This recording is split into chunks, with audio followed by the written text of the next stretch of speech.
सबसे पहले भगवान भोलेनाथ के चरण में प्रणाम करतानी हमार प्रणाम स्वीकार होखे। जगत जननी माँ भवानी गौरा के चरण में प्रणाम करतानी हमार प्रणाम स्वीकार होखे। सगरो देवी देवता लोगन के चरण में प्रणाम करतानी हमार प्रणाम स्वीकार होखे। नीलम दीदी हरिंदर भैया के चरण में प्रणाम करतानी हमार प्रणाम स्वीकार होखे। यूट्यूब के माध्यम से जितना भी गुरु भाई गुरु बहिना वीडियो के देखा तालो सबका चरण में कोटि कोटि प्रणाम बा, बारंबार प्रणाम बा। हमार प्रणाम स्वीकार होखे। हे महादेव हमार प्रणाम स्वीकार होखे। गुरु भाई गुरु बहिना लोग, आज हम आप लोगों के बीच महादेव को एगो ऐसा कथा लेके आए बने जौना कि आप पूरा सुनब। देखी कथा जब भगवाने का चलत बा, एमें भगवान की ही महिमा का गुणगान बा, तो आधा अधूरा ना सुने के चाहिए। आधा अधूरा सुनला पर एगो तो कोनो ज्ञान ना मिले और दूसर भगवान का अपमान होला। तो कथा के पूरा सुनब जा। देखी जा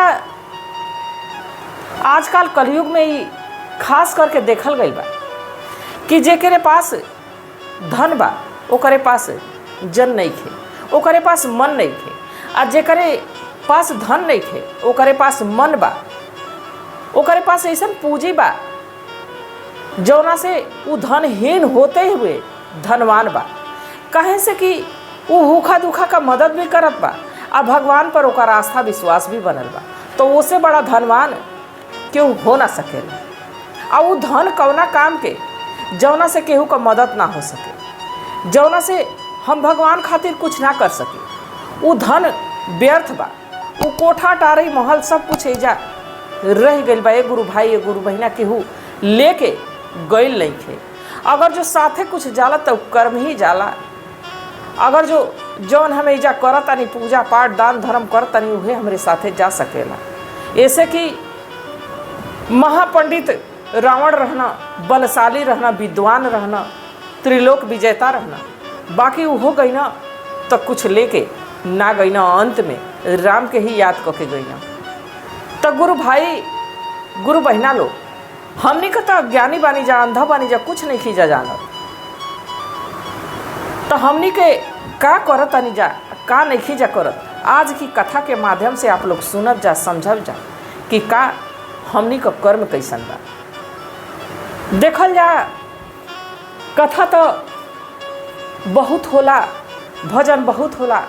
भजन तो ये दिमाग के मस्तिष्क के एकत्रित करे खातिर के होला, सुंदर लगे खातिर के होला। आ संगीत ऐसा चीज है कि दुखी भी इंसान के खुश कर देला। बाकी चर्चा ऐसा चीज है जौना से ज्ञान मिलेला। चर्चा सुने के चाहिए, कहे के चाहिए, बतावे के चाहिए। तो कथा के ज़्यादा से ज़्यादा, ये चर्चा के ज़्यादा से ज़्यादा आप लोग लाइक शेयर कर जाए ताकि महादेव का कथा और शिव भक्तन तक पहुंच सके।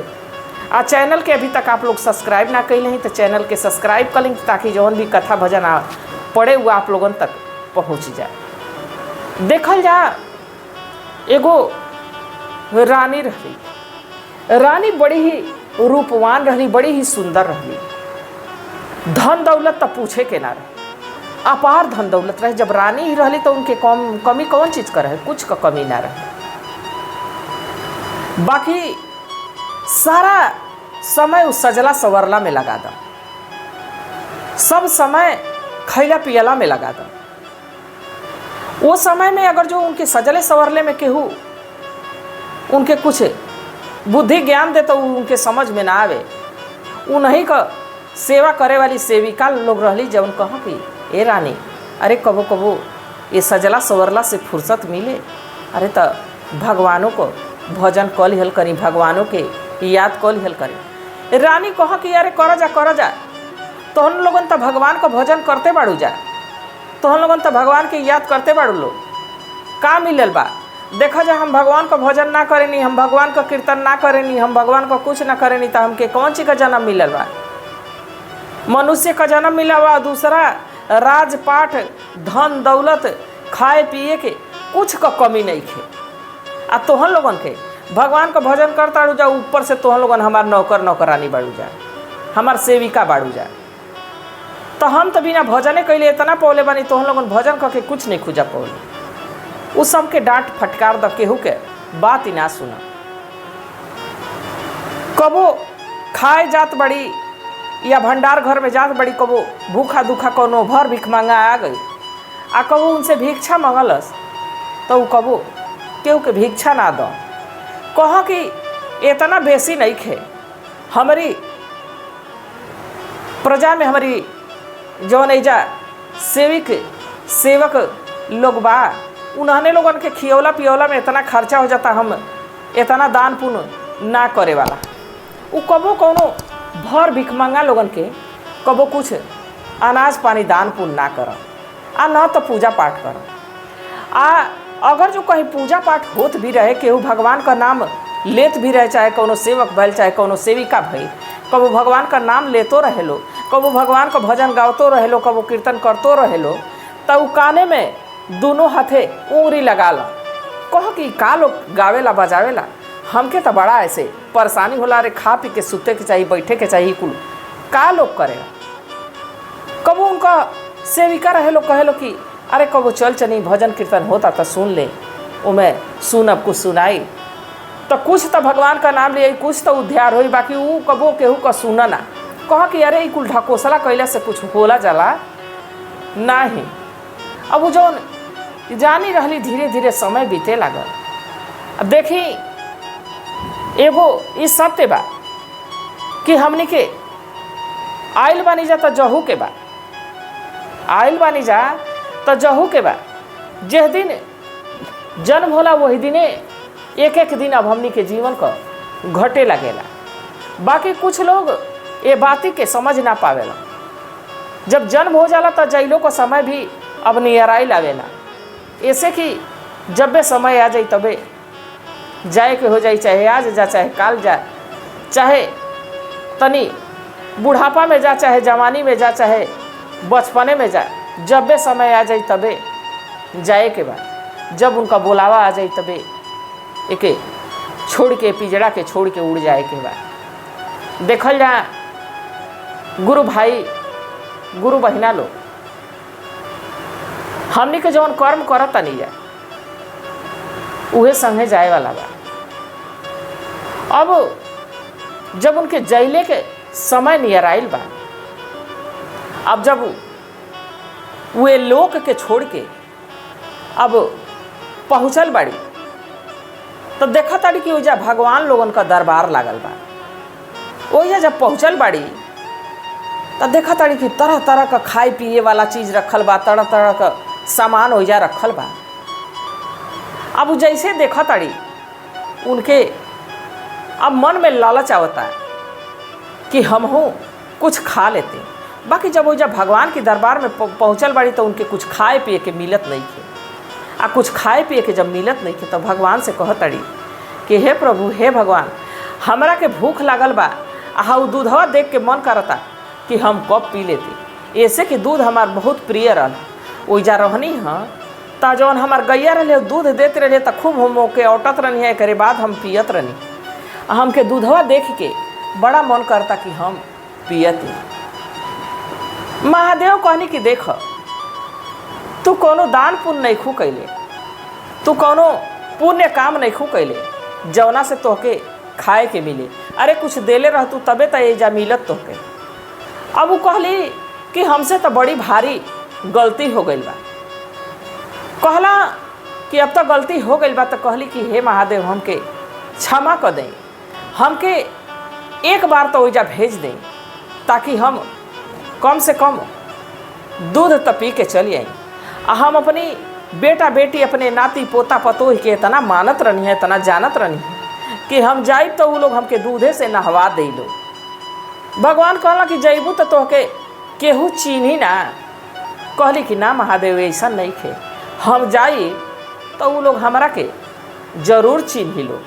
आ हम उन्हन लोगन के इतना दुलारत रहनी है, इतना दुलारत रहनी है कि वो लोग हमरा के बड़ा मानी लो। आ हमके दूध पियला तो छोड़ दें, दूधे से वो लोग नहवा दें। महादेव उनका बात सुननी तो हंसे लगनी। कहने कि अच्छा ठीक बा, जब तू इतना कहत अड़ू तो ल अब उनका परीक्षा शुरू हो। भगवान कहना कि ठीक बा, मनुष्य का जन्म तो तोके ना मिल सकेला, तोहार कर्म ऐसन बा। एगो बिल्ली का जन्म देके, एगो बिलार का जन्म देके उनके भेजले बानी। आ जब बिलार का जन्म पौले बड़ी गइल बड़ी तब देखा ताड़ी कि उनका पतो खूब दूध के औंटले बा। आ दूध औंट के वही छोड़ देले बा। अपनी लइकवा के बैठौले बा कि एक अगोरत रही, जब ये ठंडा हो जाई तो एमे जोरन डाल दी तो दही जान जाई। एक तू देखत रही, देखिए बिलार एक जुठियावे ना, एक जुठारे ना। अब लड़िकवा वही बैठ के अगोरता। आ वही जौन बिलारो बाड़ी, बिलार जौन बाड़ी वो बैठ के सोचा ताड़ी कि अब दूधवा जुड़ाई, अब दूधवा जुड़ाई तो हम पी। अब ऐसे कि दूधवा की लगवा गई तो दूधवा गरम रहे, पी ना पौली तो सोचा खटिया के नीचे बैठ के कि अब दूधवा ठंडा होखो तो हम पी लें, कम से कम हमारा आत्मा जुड़ाए दूधवे खातिर के हम हाइल बाड़ी। अब जैसे दूध में मुंह बोरले बाड़ी, वैसे जब दूध ठंडाइल बा, दूध में मुंह बोरले बाड़ी तो वही नतिया बैठल है, उठाई के डंडा एक के डंडा मरले बा। बिलार वही चिताने गिर गई बड़ी, आ मर गई बड़ी। आ जब मरल बड़ी तो फिर महादेव की लगे पहुँचल बड़ी तक का कहताड़ी, अरे बिल्ली घरवा जन्म दिहली दूधो ना पियली, बिल्ली घरवा जन्म दिहली दूध पिए गईली ए गुरुजी। अरे लबदा खींच के मरल से हमर नतिया हो, दूधवा पियाहू ना पवली। आ डंडा खींच के मरल से हमर नतिया हो, दूधवा पियाहू ना पवली। कह तारी कि हे महादेव, बिल्ली घरे जन्म देनी है, बिलार बन के गईनी है, सोचनी है कि दूध पी ले तो हमारा आत्मा तृप्त हो जाई, हमारा आत्मा जुड़ा जाई, तो हम दूधो ना पिए पौनी है। आ हमार नतिया जौन बात चिन्हलस ना कि हमार दादी है, हमके ऐसा डंडा खींच के मरलस, वही ना जलस कि हे हमार आजी है, ऐसा डंडा मरलस कि हम तुरंते मर गईनी। आ फिर से हम लौट आनी, हमार तो आत्मा दुखित का दुखित रह गया। जौन हमार पतोहिया रह पूड़ी छानत रह, आ पूड़िया देख के हमार मनवा ये करता कि कब जैती आ पूड़िया हम खा लेती। अब महादेव कहनी कि देख नतिया तो तोहके ना चिन्हलस, तोहके डंडा से मरलस, तू मर गईलू है, बाकी तू का सोचा ताड़ू कि तोहार पतोहिया चिन्ही। कह तारी कि अरे उ तो लइका रहा ना चिन्ह पौलस कि हमार आजी बड़ी, हमार दादी बड़ी, पतोहिया जरूर चिन्ह जाई कि हमारी सास बड़ी। आ हम ओकरी के यहाँ जब जाए तो बिना मंगले हमके खाए के दे, आ इतना भर पेट खियाए कि हम शायद उतना खा ना सके। महादेव कहनी कि ना, ऐसा कबो ना होला, तू ऐसा कर्मे नहीं खू कैले कि तोके मनुष्य का जन्म मिले। अच्छा ठीक बा, जा बाकी उ हो तहरा के चिन्ही है ना। अब वो जा फिर भगवान उनके पीली बना के भेजल बना, एगो कुतिया बना के भेजल बना। अब कुतिया का जन्म ले ले बड़ी, दुआरी पर जाके बैठल बड़ी। आयनी उनका पतो जौन बा पूड़ी छानतिया, खूब बढ़िया पूड़ी छानतिया बनावतिया, एनी दुआरी पर बैठ के टकटकी लगौले बड़ी कि अब छान ले तो दे, अब छान ले तो दे। पतो छान के आ कुल एगो बर्तन में रख के और सोचलस कि अब अपनी पति के, अपनी बेटा के बोलाई ऐसे उन लोगन के खाना दे। इस सोचा तड़ी बैठल बैठल कि लागता कि पतोहिया हमके दे ना, का जाए दो ना दे तो न दे, अरे हम ही चलत नहीं। आ खूब भर पेट पूड़िया खा ले, आ मुँहे में दबा के लेके एक जैसे भाग जाए। अब जैसे पतोहिया वही जैसे उठ के गइल बड़ी, अब वो पीली या कुतिया दुआरी पर से उठल बा, आ थरिया में मुँह बोरते तबा। अब जैसे पिलिया मुँह बोरले बा, पूड़ी जुठरले बा, वैसे पतोहिया आयल बा, एगो लबदा उठौले बा, एगो डंडा उठौले बा, पिलिया के ऐसा मरले बा कि काय काय करत दाँत चियार दिले बड़ी, मर गईली। आ जब मरल बाड़ी तो फिर पहुँचल बाड़ी महादेव की यहाँ, कहले बाड़ी कि हे महादेव, हम तो गईनी है, पतोहियो ना चिन्हलस, आ हम जैसे पूड़ी सोचनी है कि खाएं, वैसे ऐसा अली है, ऐसा डंडा मरली है कि हम काय काय करत मरिए गई। के तरह कहताड़ी। अरे पीली घरमा जन्म दिहली पूड़ी खाए गईली ए गुरुजी। अरे कुतिया घरे जन्म दिहली पूड़ी खाए गईली ए गुरुजी। अरे बहू खिंच के मरली हमके लाबदा हो, पुड़िया खवहू ना पवली।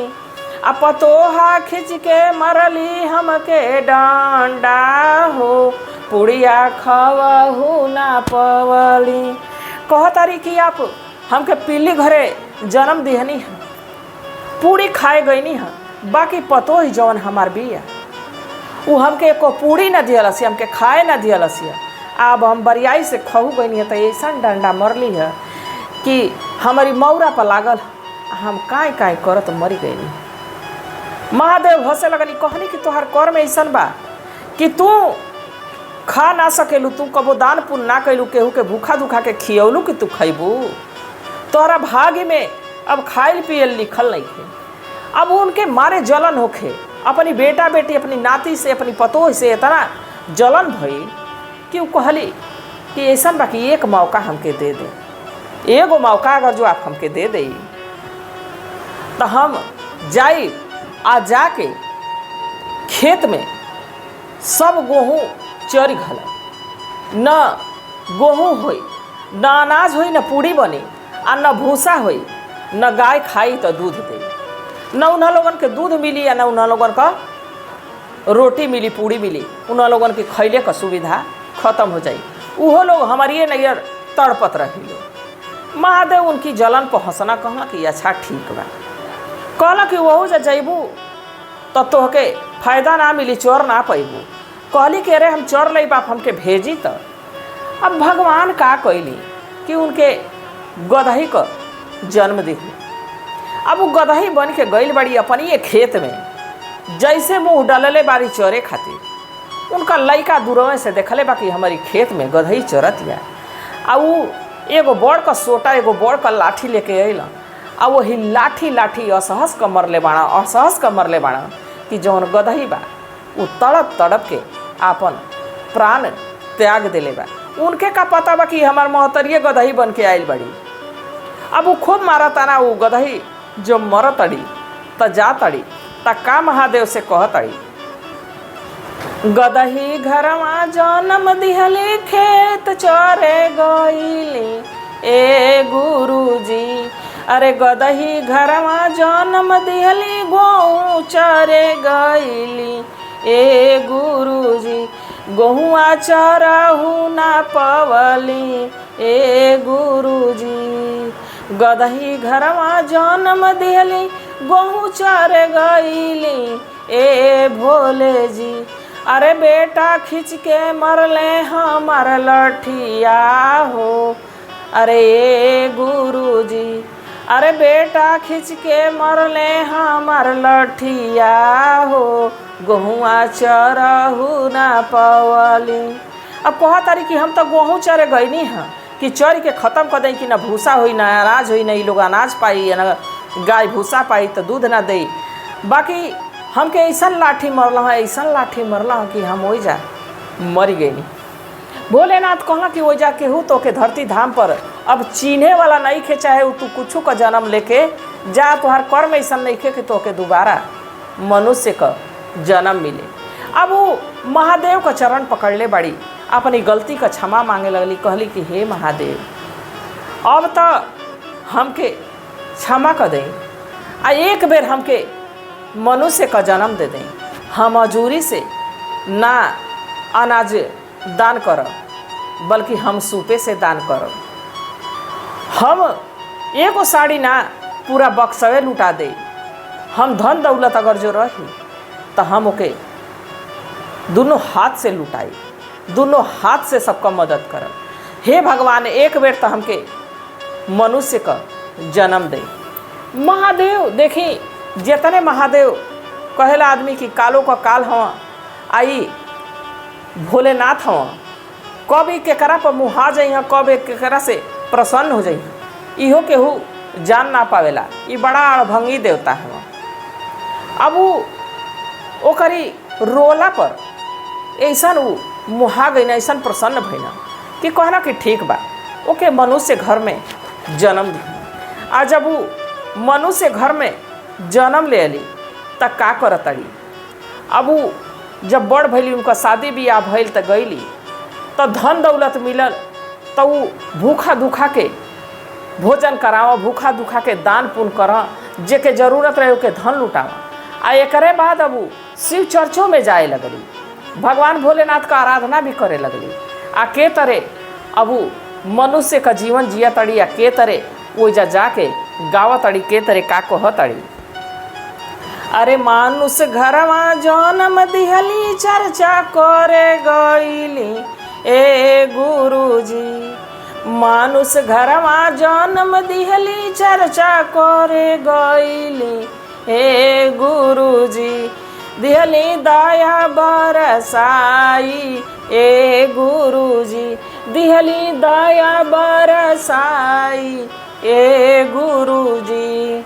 अब कहली कि आप हमारी पर कृपा कैनी, दया कैनी कि हमके फिर से मनुष्य बनौनी। हम एजा आयल बानी तो आपका चर्चा करब, आपका भजन करब, आपका कीर्तन करब, दान पुण्य करब। अब जितना भी जीवन में सत्कर्म होखेला वो करे लगली।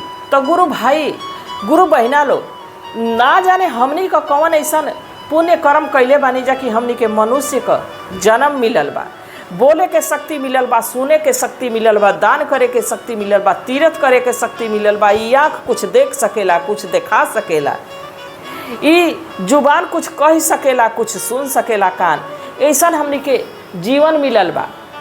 तो एके निरर्थक नइखे जाए देवे के, एकरा से कुछ सुख करे के बाद तो दूसराहू के कुछ सुख देवे के बाद अगर जो आप दया करब तो आपके दया जरूर मिली। तो गुरु भाई गुरु बहिना लोग, आप लोगन के कथा कैसन लागल आप लोग कमेंट में जरूर बताइए जा। हर हर महादेव जरूर लिखब जाए, कहे से कि भगवान का नाम लिहला से, लिखला से, बोलला से सब दुख दूर होला। ये गुरु भाई ये गुरु बहिना लोग, आ दया धर्म तो पहला हमनी का कर्तव्य है। हमनी के पास अगर जो एक ही पैसा बा, अगर जो एक पैसा से केहू का मदद हो सकेला, वो एक पैसा हमरे लगे धइल बा, और वो एक पैसा से केहू का ज़रूरत पूरा हो सकेला तो वो ज़रूरत के पूरा कर देवे के चाहिए। ऐसे कि का पता कि वो एक पैसा हमनी का धइले बनी जा, अगले क्षण वो पैसा के भोगे खातिर हम ही नहीं रह सकत, हम ये दुनिया के छोड़ के चल जाए, वो पैसा धइल का धइले रह जाए। बाकी अगर जो वो पैसा से हम दूसरा का मदद कर दे तो हमारे जैला की बात भी वो हमार नाम ले कि हमार वो मदद करके गईली। तो देखी धन दौलत रुपया पैसा कोठा अटारी हर कुछ यही जा, बेटा बेटी पति सब यही जा रह जाए वाला बा, केहू साथे नइखे जाए वाला। साथे अगर जो जाई तो हमनी के कर्म जाई तो कर्म के ऐसा बनावल जा ताकि हमनी के कुछ जैला के बाद भी नाम होखे, और वहू जा जैला के बाद मिल सके। तो गुरु भाई गुरु बहिना लोग, हमहू महादेव से यह प्रार्थना करतनी, हमहू भोलेनाथ से यह प्रार्थना करतनी कि हे भोलेनाथ, हे शिव गुरु, जितना भी यूट्यूब के माध्यम से गुरु भाई गुरु बहिना लोग वीडियो के देखता सुनता, सब पर अपन कृपा दृष्टि बनौले रहबे कामना के साथ। हर हर महादेव।